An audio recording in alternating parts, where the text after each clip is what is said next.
Check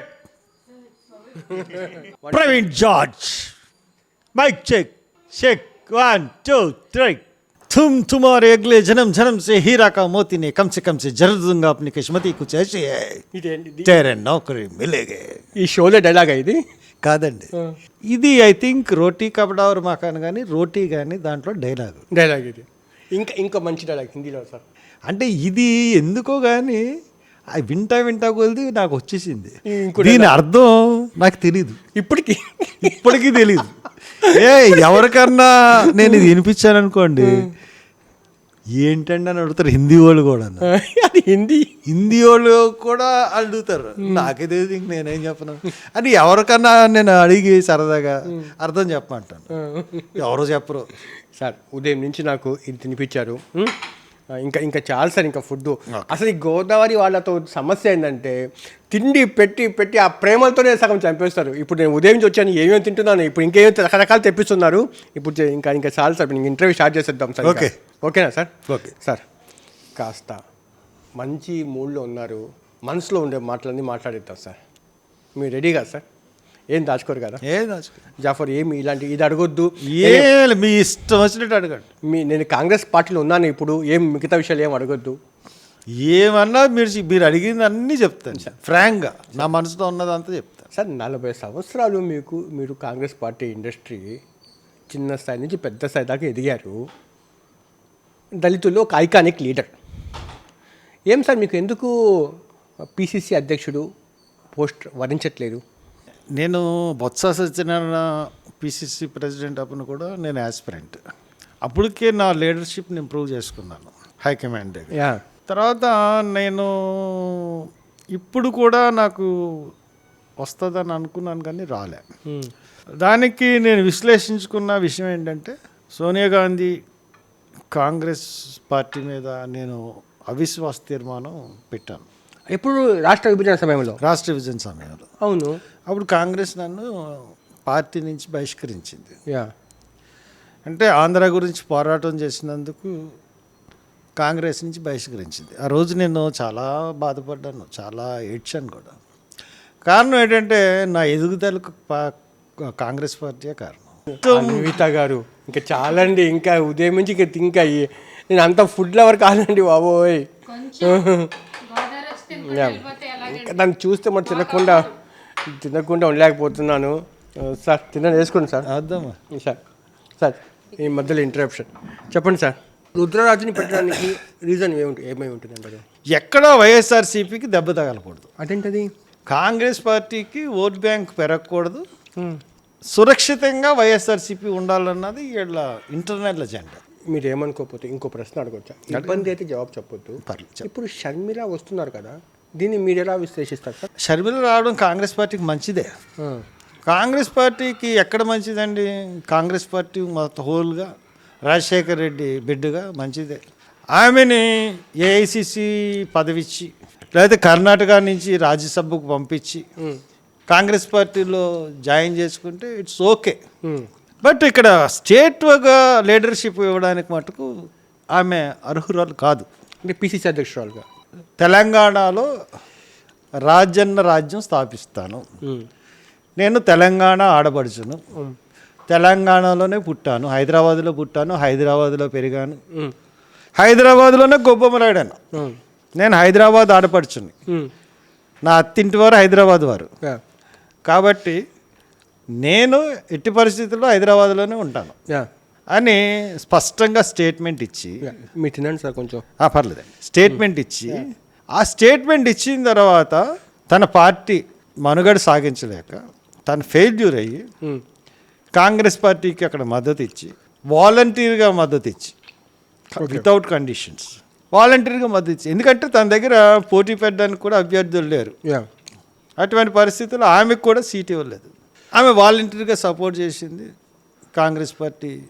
అయినా కానీ Congress party ఆమెను ఎక్కడ కూడా ఒక్క మీటింగ్లో కూడా మాట్లాడనివ్వలేదు. తెలంగాణలో రాజశేఖర్ బొమ్మ కూడా కనపడలేదండి. రాజశేఖర్ రెడ్డి బొమ్మ కూడా పెట్టుకోలేదు. ఎందుకు సార్ అది అలాగా?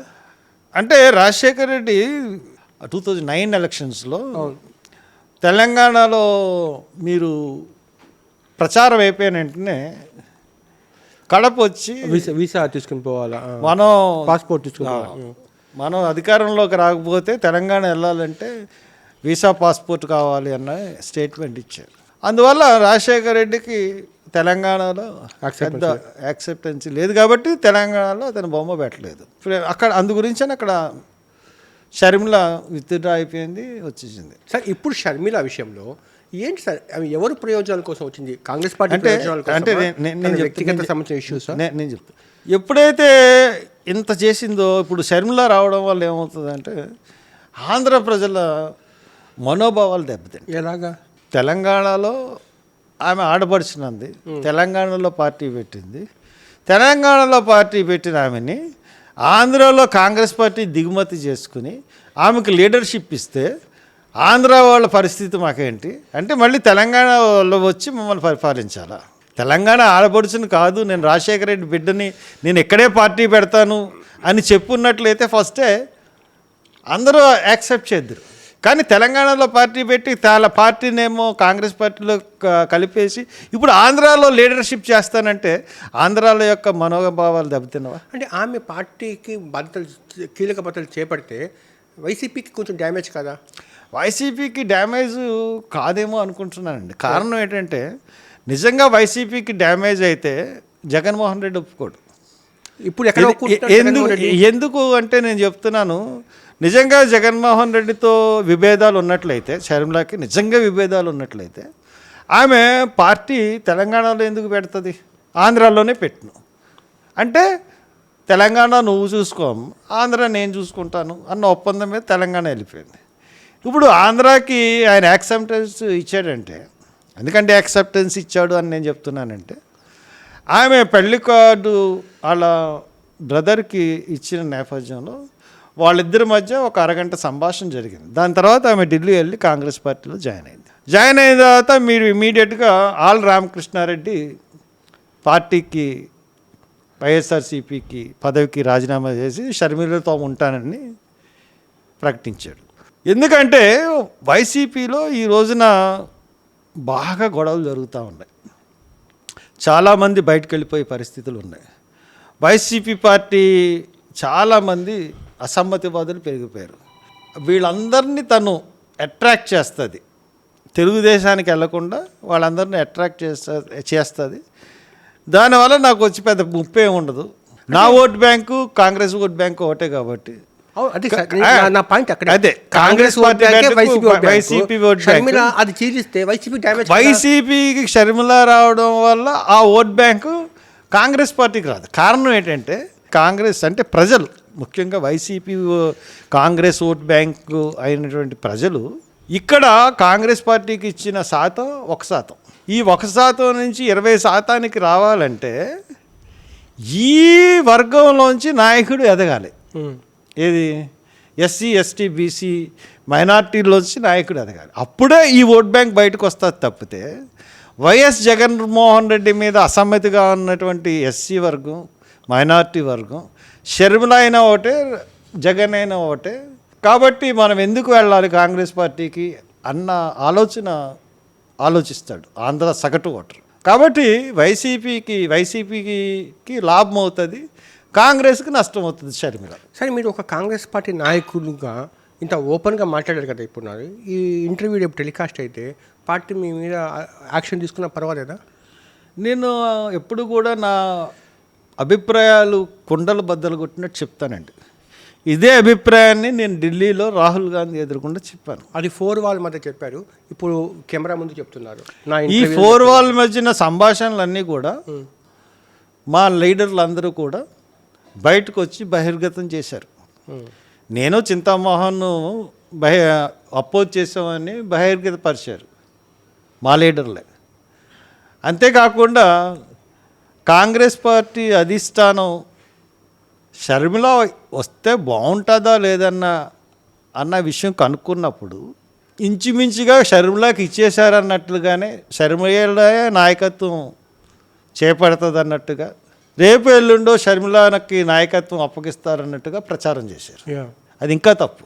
నా మీద యాక్షన్ తీసుకున్నప్పుడు అందరి మీద కూడా యాక్షన్ తీసుకోవాలి కదా. కాబట్టి ఇటువంటి సంఘటనలన్నీ జరుగుతున్నప్పుడు కాంగ్రెస్ పార్టీ నా మీద చర్య తీసుకుంటుంది అన్న భయం అన్నది నాకు ఎప్పుడు ఉండదు. నేను ఎప్పుడు నిర్భయంగానే ఉంటాను. మీరు కాంగ్రెస్తో కొనసాగుతారా లేకపోతే ఏదైనా మీ నేను ఒక బృహత్కరమైన కార్యక్రమం పెట్టుకున్నాను సార్. రేపు దాని గురించి దిశానిర్దేశం చేసి ఒక సమావేశం నిర్వహించబోతున్నాను. దాని తర్వాత నా మీటింగు ఫిబ్రవరి 8న ఉంటుంది సార్. ఆ రోజు వరకు కూడా నేను ఒకవేళ కాంగ్రెస్ పార్టీ నన్ను ఏమన్నా కానీ నేనేం మాట్లాడను. ఆఫ్టర్ 8th నా ఉద్దేశం ఆ మీటింగ్లోనే బహిర్గతపరుస్తాను. ధన్యవాదాలు sir. Thank you very much. ఇంకా చాలు సార్, నేను ఇంకా ఫుడ్ తినేది. ఇప్పుడు నేను మొదలెడతాను సార్. బాగుందండి, చాలా బాగుంది. నమస్తే, నేను మీ జాఫర్. మీకు నేను మా టీం చేసే వర్క్ నచ్చితే మీరు సబ్స్క్రైబ్ చేయడం మర్చిపోవద్దు. సబ్స్క్రైబ్ చేయడంతో పాటు పక్కన ఉండే బెల్ ఐకాన్ కూడా ప్రెస్ చేయండి.